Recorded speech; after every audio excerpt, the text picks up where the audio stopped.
네, 안녕하세요. 자, 오늘 또 공부해봐야 되겠죠? 자, 오늘도 고려가요 중에 한 작품 공부해 보려고 합니다. 서경별곡이라는 노래를 공부해 보려고 하는데요. 여기에서 서경이라는 거는 지금의 평양이에요, 평양. 그러니까 서경별곡이라는 노래는 그 서경 지역의 노래, 평양의 노래, 이런 뜻입니다. 요 서경별곡도 고려 가요고요.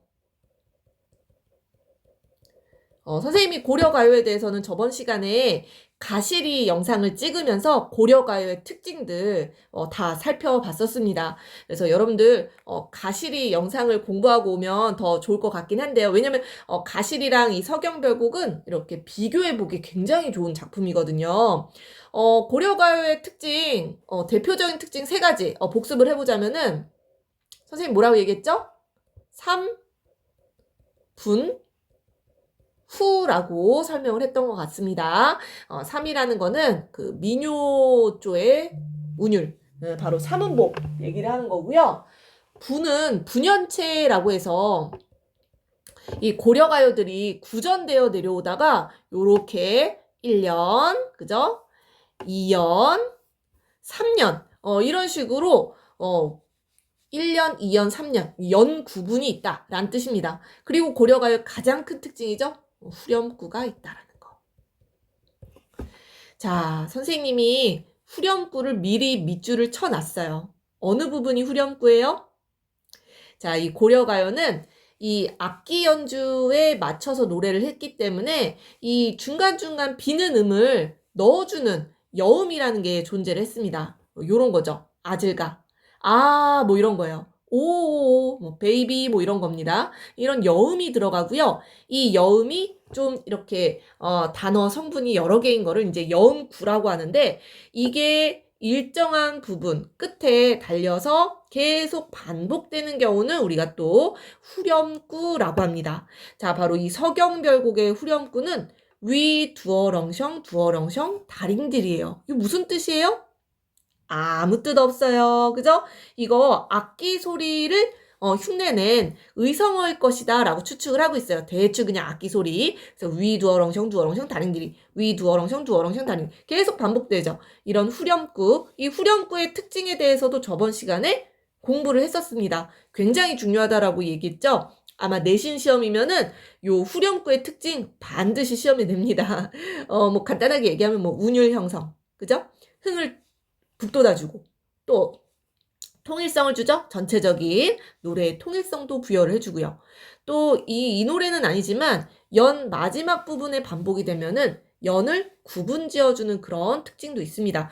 자, 아무튼 이 후렴구의 특징도 저번 시간에 공부했던 내용이니까 여러분들 꼭 다시 한번 공부를 해보셨으면 좋겠고요. 자, 그래서 이 서경별곡은 노래가 길어 보이는데 사실상 우리가 볼 부분은 굉장히 짧습니다. 여러분들 잘 보셔요. 아질가. 요건 여음이니까 빼죠. 위 두어렁셩 두어렁셩 다링들이 요것도 후렴구니까 빼줘요. 그리고 잘 보시면 이 여음 앞부분에 오는 서경이 요 부분은요. 뒤에 서경이 다시 한번 반복이 되죠. 닦은 곳, 닦은 곳. 그래서 그냥 의미 없이 반복되는 부분이에요. 자, 그래서 앞에 반복되는 구도 해석하실 필요가 없겠습니다. 자, 그러면 우리가 실제적으로 해석해야 될 부분은 어디냐? 여기에요. 서경이 서울이지만은 닦은 곳 소성경 고의 말은 이별할 바엔 길쌈배 버리고. 오케이. 자, 뒷부분만 해석을 해보시면 되겠습니다. 자, 그래서 뒷부분에 초점을 맞춰보면은 삼음보도 보여요. 서경이 서울이지만은 닦은 곳 소성경 고의 말은 뭐 이런 식으로 삼음보로 나누어서 노래를 할 수가 있었겠다. 이렇게 추측을 해볼 수 있는 겁니다. 자, 그러면은 대충 고려가요 특징이랑 후렴구에 대해서는 선생님이 설명이 다 된 것 같고요. 선생님 설명이 조금 모자란다 싶으면은 그 전 영상, 가시리 영상을 꼭 봐주시면 좋겠습니다. 자, 그러면은 서경별곡 내용적인 측면에서 우리 같이 한번 해석을 해볼 건데요. 이 서경별곡도 이 고려가 고려시대의 평민들이 불렀던 아주 진솔한 노래잖아요. 그래서 굉장히 진솔한 그런 이별 상황에서 우리가 흔히 할 수 있는 그런 정서와 태도를 노래를 하고 있어요. 이 서경별곡을 우리가 흔히 이 가실이랑 비교를 많이를 해보거든요. 아마 문학교과서 같은 데 보면은 이 가시리가 메인 본문으로 실려 있다라고 하면은 학습 활동 같은 거에 서경별곡이랑 비교하게 되어 있는 경우가 종종 있습니다. 왜냐하면 가시리는 나 그냥 보내줄 테니까 보내드리고 기다릴게요. 다시 나에게 돌아오세요. 뭐 이런 노래거든요. 굉장히 기다리는 그런 인내의 노래다라고 하면은 서경별곡은 선생님 마음에 조금 더 듭니다. 붙잡거든요. 나 너 따라갈래. 이별할 수 없어. 우리가 어떻게 이별해? 뭐 이런 노래입니다. 자, 한번 보도록 할게요. 서경이 서울이 집안은, 자, 공간적 배경 나와 있죠? 자, 이 노래의 제목이기도 한 서경, 바로 이 시의 공간적 배경입니다. 화자가 사는 곳이에요. 이 서경은 지금의 평양이 있고요. 그래서 이 서울이라고 표현을 했죠. 굉장히 번화한 도시일 거라고 우리가 생각을 할 수가 있겠죠? 그래서 번화한 도시이기 때문에 서울이라고 표현을 한 겁니다. 자, 그 다음 두 번째 구절도 보시면 닦은 곳 소성경 고의 말은이라고 했어요. 자, 이 소성경은 앞에 나온 서경을 의미합니다. 자, 이 서경은요, 닦은 곳, 새로 닦았대요. 새로 깨끗하게 수리를 한 신도시란 얘기예요. 신도시. 굉장히 신도시라 사람들이 정말 살고 싶은 집값 높은 지금으로 치면 그죠? 지금으로 치면 뭐 어디라고 봐야 되겠어요? 아무튼 자 굉장히 살기 좋은 그런 도시 내가 고의 말은 사랑하는 곳이에요. 괴다라고 아시죠? 괴다. 요게 이제 괴다의 오기 표현이라고 추측을 하는데요. 아무튼 괴요 말은 또는 뭐 고의 말은 이런 식으로 표기가 되어 있을 거예요. 사랑하다라는 뜻입니다.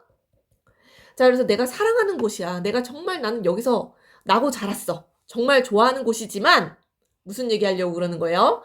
자, 이별할 바에는 길쌈배도 버리고 괴실한데 울면서 좆겠나이다 라고 하네요. 자, 시적 상황 나와 있죠? 바로 님과의 이별을 가정하는 겁니다. 님과 이별을 한다고 하면은 이별할 것이라면 이별 상황에서 나는 어떻게 하겠다라는 얘기예요? 길쌈배를 버리고 괴실한데 울면서 좆겠나이다. 자, 화자의 태도가 여기서 굉장히 잘 드러나죠. 울면서 쫓아가겠다라는 얘기예요. 이별을 거부하는, 요거 중요하죠. 이 시에. 이별을 거부하는 굉장히 적극적인 모습이 그려지고 있다. 나 너랑 이별할 수 없어. 나 너 그냥 쫓아갈 거야. 괴실한데. 나를 사랑해 준다면, 나를 계속해서 사랑만 해준다면은 나는 너를 따라가겠다. 울면서 따라가겠다. 라는 얘기고요. 그 앞에 하나 요것도 시험에 잘 나오는 부분이에요.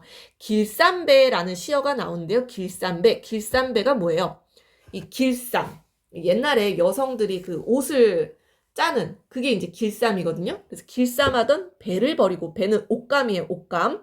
자, 그래서 길쌈하던 배. 이런 부분에서 이 노래의 화자는 여성 화자구나 라는 것을 알 수가 있는 거예요.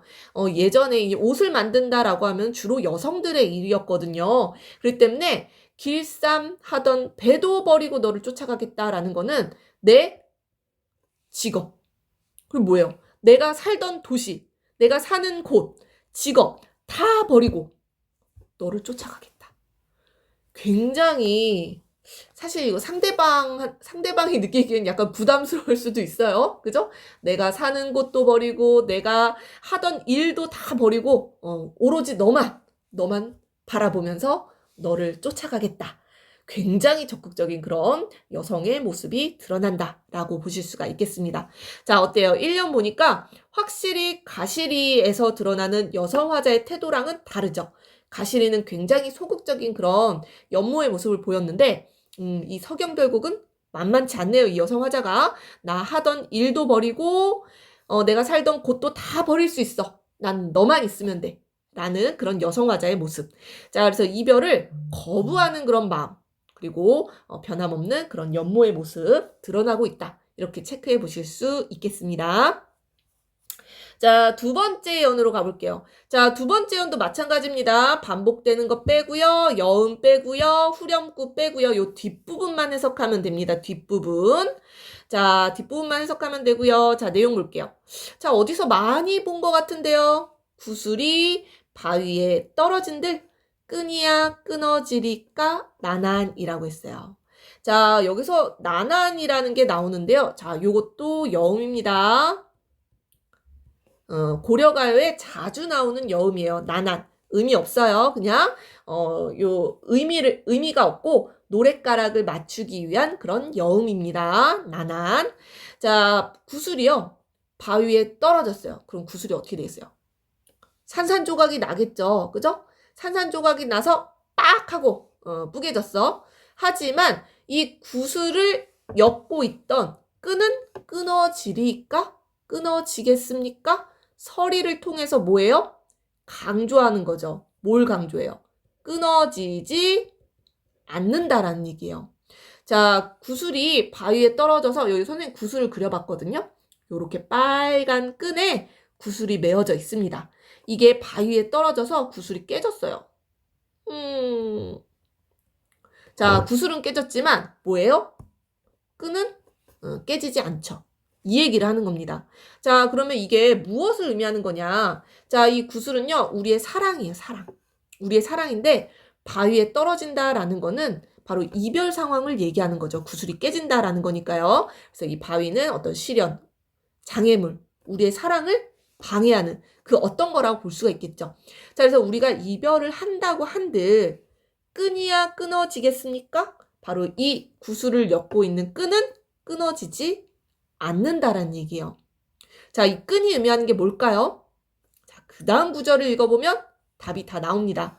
천년을 홀로 살아간들 신이야 끊어지리까 라고 이야기를 하네요. 자, 천년을 요런 거는 좀 과장한 거죠. 사람이 천년을 살 수는 없잖아요. 즈문해를 홀로 외우곤 여신들. 이 본문을요, 선생님이 수능 특강에 나와 있는 본문을 가져온 거거든요. 굉장히 현대어로 많이 번역이 되어 있습니다. 수능 특강 요즘에 실려 있는 거 보면. 원래 원문은 즈문해를 외우곤 여신들 뭐 이런 식으로 나와 있어요. 아무튼 뭐 수능 특강 기준으로는 이 정도로 현대어로 해석이 되어 있습니다. 자, 과장되어 있고요. 지금 시적 상황 나오죠? 홀로 외롭게 이별하고 님이 부재한 상황 뭐 이렇게 연결해 보실 수 있겠죠? 신이야 끊어지리까. 요 신이 뭐예요? 믿음 신자잖아요. 그죠? 그래서 님에 대한 믿음이 끊어지겠습니까? 설이에요, 설이. 강조하는 표현이죠? 바로 뭘 강조하는 거예요? 님에 대한 믿음, 변함없는 사랑, 영원한 믿음, 이런 걸 의미합니다. 그래서 님에 대한 변함없는 사랑, 그리고 믿음은 절대 바뀌지 않는다, 끊어지지 않는다, 라는 얘기예요.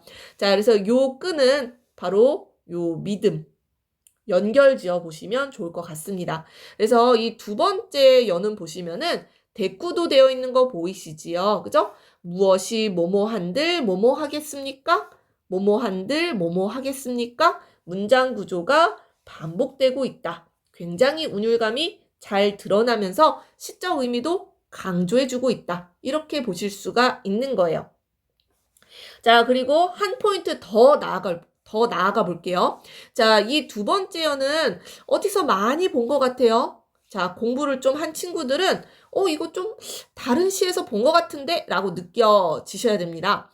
자, 선생님이 정석가에 대한 영상도 찍어 놨었거든요. 이 정석가도 고려가요 중에 하나입니다. 이 정석가를 보면은 유견에 이 내용이랑 거의 흡사한 내용이 실려 있어요. 자, 이 얘기는 뭐냐? 바로 이 두 번째 연이요. 이 고려가요는 뭐예요? 백성들 사이에서 구전되어 온 노래예요. 구전되어 온. 어떤 노래가 구전이 되겠어요? 물론 간단하고 외우기 쉽고 그리고 대중들이 가장 사랑하는 그런 유행하는 구절이 구전되기가 쉽겠죠. 자, 그래서 이 노래는 아마도 구슬 노래는 정석가에도 실려있고 이 서경별곡에도 실려있네? 아, 굉장히 사람들이 좋아하던 구절이구나. 아, 구전 과정에서 정석가에도 들어가 있고 이 서경별곡에도 들어간 것이구나. 이렇게 생각을 해주시면 되겠습니다. 바로 이 고려가요의 특징, 구전되어 왔다라는 것을 알 수 있게 해주는 부분이에요. 자, 아시겠죠? 자, 그래서 이 고려가요는 그러면 한 가지만 더. 고려가요는 계속 구전되어 내려오다가 언제 기록이 되었다라고 얘기를 했어요? 그쵸? 조선시대 때 기록이 됩니다. 조선시대 때 한글이 생겼잖아요. 세종대왕님께서 훈민정음 만들고 나서 그 한글로 기록이 되어 있습니다. 그래서 고려가요는 여기는 이제 현대어로 거의 번역이 되어 있지만 중세어로 표기된 경우가 많죠. 그래서 여러분들이 아마 중세어 표기를 보면 이게 무슨 뜻이지? 해석이 안 된다 이렇게 생각하실 수도 있어요. 자, 마지막 3년 내용 해석을 해보도록 하겠습니다. 자, 대동강 넓은 줄 몰라서 배를 내어 놓았느냐 사공아라고 제3의 인물이 등장을 하네요. 자, 그리고 공간적 배경 아까 서경 평양이라고 했잖아요. 자, 평양에 흐르는 강이 바로 대동강입니다. 대동강. 여러분들 평양 안 가보셨죠? 그죠? 선생님도 안 가봤어요. 갈 수가 없죠. 그죠? 자, 이 대동강. 굉장히 넓은 강입니다. 넓은 강. 자, 이 넓다라는 표현에서 우리가 심리적인 그런 거리감이 느껴지셔야 돼요. 저 강 건너는 굉장히 심리적으로 멀게 느껴지는 그런 공간입니다. 자, 그런데 이 대동강에 배를 내어 놓은 사람이 있네요. 누구? 사공이라는 사람이에요. 자, 이 사공이라는 사람은요. 자, 먼저 설명부터 할게요. 이 화자가 이 사공은 님과의 사랑을 방해하는 그런 존재로 여기고 있어요. 왜요? 이 사공이 배를 내어 놓았고 배를 저어서 강 건너편으로 님을 이동시킬 수 있잖아요. 이해되시죠? 그래서 사랑을 방해하는 대상이라고 여기고 있고요. 자, 이 화자가 사공에게 아주 무시무시한 말을 합니다. 네 각시가 아내예요. 사공의 아내입니다. 네 아내가 음란한 줄 모르고 네 아내 지금 다른 남자 만나고 있어. 지금 불륜 중이야. 뭐 이렇게 얘기하는 거야. 근데 이거는 사실인지 아닌지 알 수 없습니다. 약간 좀 모해하는 거죠. 자, 음란한 줄 몰라서 가는 배에 몸을 얹었느냐. 너 지금 배 젓고 있을 때가 아니야. 네 집에 가봐. 네 아내가 지금 음란한 짓 하고 있어. 뭐 이런 얘기예요. 자, 지금 사공한테 왜 이런 얘기를 하는 거겠어요? 바로 님이 지금 대동강을 건너고 있는 상황으로 묘사를 하고 있는 거예요. 이 대동강을 건너면 뭐 하는 거예요, 님이? 대동강 건너편 꽃을 배 타들면 꺾으리다 나난. 나난은 아까 여음이라고 이야기했죠. 해석할 필요 없고요. 배를 타고 건너면 우리 님이 꺾을 것이다. 건너편에 있는 꽃을. 자, 지금 이 3년 해석이 안 되는 부분이 조금 있을 것 같은데요. 자, 조금 더 가보도록 할게요. 자, 이 선생님 옆에다 그림을 그려봤는데요. 자, 이 강이라는 거는요. 우리가 상징적인 의미를 찾았을 때 이 강이라는 거는 뭔가 단절시켜주는, 그래서 이 강을 건너면 이별하는 그런 의미로 사용되는 경우가 많습니다. 이 시에서도 마찬가지예요. 이 대동강은 이별의 공간이면서 단절의 공간이에요. 이 서경이라는 곳은 화자와 님이 사랑을 나누는 공간이에요. 그죠? 화자와 님의 아주 정다운 추억들이 많은 그런 사랑의 공간입니다. 사랑의 공간. 자, 그런데 이 대동강 건너편을 이 님이 건넌다라는 거는 이별한다라는 것을 의미하는 거고요. 그래서 뭐예요? 대동강 건너편에 있는 꽃은 이 님이 배 타고 넘어가면 꺾는 꽃이에요. 바로 누구를 의미하느냐? 새로운 여인. 나와 이별해서 새로 만나는 여인. 질투의 대상이다. 라고 해석할 수 있는 것입니다. 자, 그래서 우리 님이 꽃을 꺾을 것이다 라는 거에서 드러나는 정서는 뭐예요? 바로 불안감, 두려움, 염려, 걱정, 이런 정서가 드러나는 거거든요. 자, 그래서 자, 다시 한번 정리를 해볼게요. 이 대동강은요, 이별과 단절의 공간이에요. 그런데 여러분들 잘 생각해 보세요. 여기에서 나와 이별하는 님을 직접적으로 원망을 하고 있어요? 아니죠.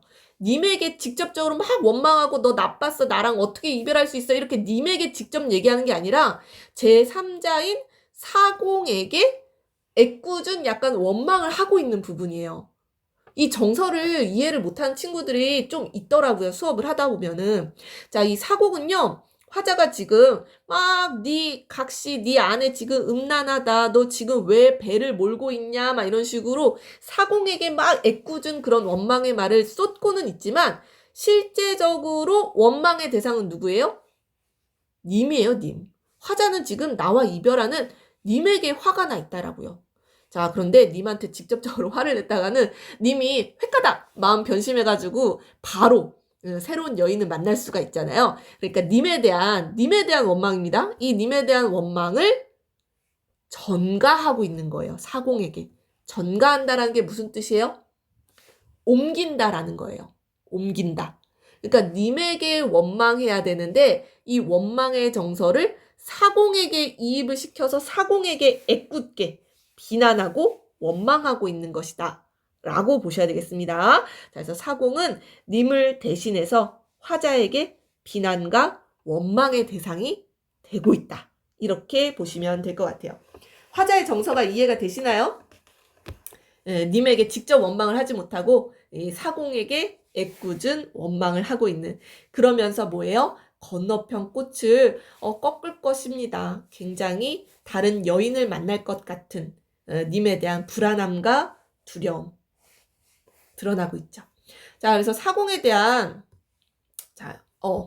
이 님에 대한 원망인데 사공에게 전가를 해서 원망하고 있고요. 님의 변심에 대한 그런 염려, 불안함 이런 것이 드러나는 노래라고 보실 수가 있을 것 같아요. 그래서 여러분들 보시면은 전체적으로 보시면은 내용의 통일성도 조금 떨어져요.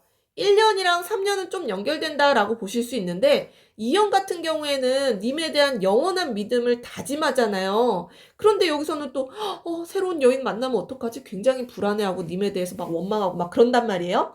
그러니까 아마도 요거 따로 구전되어 내려오다가 하나의 노래로 합쳐진 것이 아닐까. 아, 고려가요는 구전되어 내려오던 노래구나. 이렇게 보실 수가 있는 겁니다. 이해되시죠? 자, 우리 내용 정리 좀 해볼게요. 자, 이 작품도 우리 한국 문학의 특질, 바로 이별의 정환을 너무 잘 노래하고 있는 그런 갈래, 고려가요다라는 겁니다. 자, 여성 화자 등장하고 있다라는 것도 체크해 보실 수가 있겠고요. 자, 1년에서는요, 자기가 살고 있는 이 삶의 터전인 서경도 버리고 또 뭐도 버린다고 했어요? 자기의 일인, 직업인 길쌈배도 버리고 님을 따라가겠다라는 아주 적극적인 그런 의지를 노래를 합니다. 의지를. 자, 이연에서는 뭐예요? 이연 구슬 노래죠? 천년을 혼자 살아가도 변치 않을 것이다. 뭐가? 님에 대한 사랑과 믿음. 바로 믿음이라고 표현을 했죠. 그죠? 끈에 빗대어서 노래를 하고 있다. 끈은 끊어지겠습니까? 끊어지지 않는다. 자, 3년에서는 뭐예요? 대동강 건너편으로 님을 보내고 있는 누구야? 사공을 원망하는 마음. 그런데 선생님 뭐라고 했어요? 실제로 원망하는 대상은 님이에요, 님. 근데 이제 원망을 애꿎은 사공에게 하는 거다라고 이야기를 했습니다. 자, 그래서 이별 후에 님이 변심하지는 않을까? 건너편 꽃을 꺾지는 않을까? 염려하는 마음이 드러나고 있다라는 거. 자, 고려가요의 특징이 나오네요. 세 마디로 나뉘는 율격. 이게 뭐예요? 삼음보죠. 동일한 후렴구가 반복되는 거. 위 두어렁성, 두어렁성, 다링들이 굉장히 리듬감, 음악성을 부여하고 있고요. 서경과 대동강이라는 공간적 배경을 중심으로 임과의 이별을 거부하고 사랑을 이어가려는 화자의 적극적인 태도를 표현하고 있다. 서경별곡에 대한 설명 아주 잘 되어 있네요. 자, 그래서 님에 대한 변함없는 사랑과 떠나는 님에 대한 원망을 노래한 게 서경별곡이고요. 선생님이 아까 비교해보면 좋은 작품이 뭐라고 그랬어요? 가시리라고 했죠. 가시리, 가시리, 가시리 있고 나를 버리고 가시리 있고 나를 버리고 가시렵니까? 그 노래입니다. 가시는 듯 도셔 오쇼셔 다시 돌아와 달라라는 기다림의 노래예요. 자, 공통점 먼저 체크해 보면요. 둘 다 고려가요입니다. 그러니까 고려가요의 특징들 두 개 다 접목시켜 봐야 되겠죠? 여성 화자가 등장을 하고요. 바로 이별의 정한을 노래하고 있다라는 거. 자, 차이점은요. 특히 이 이별에 대처하는 자세, 태도에 대해서 여러분들 차이점을 명확하게 보셔야 됩니다. 요거 비교하는 거 굉장히 시험 문제 내기 좋아요. 내가 요 두 작품을 가르쳤다? 고등학교 뭐 1학년? 뭐 2학년까지도 굉장히 뭐 서술형으로도 내기 좋은 그런 부분이라고 보실 수가 있어요. 자, 서경별곡은요. 이별을 굉장히 적극적으로 거부를 합니다. 감정도 되게 표출되어 있어요. 울면서 좋니 노이다 뭐 이런 식으로 변함없는 사랑과 믿음을 맹세하고 있고요. 님에 대한 원망, 애원, 불안함 막 이런 정서가 막 드러난다라는 특징이 있어요. 자, 가시리는요. 그에 반해서는 좀 소극적입니다. 비교를 해보세요. 이별을 수용해요. 왜? 님이 서운하면은 안이 돌아올까봐, 안 돌아올까봐 그냥 보내줘요. 가시는 님 보내드리니.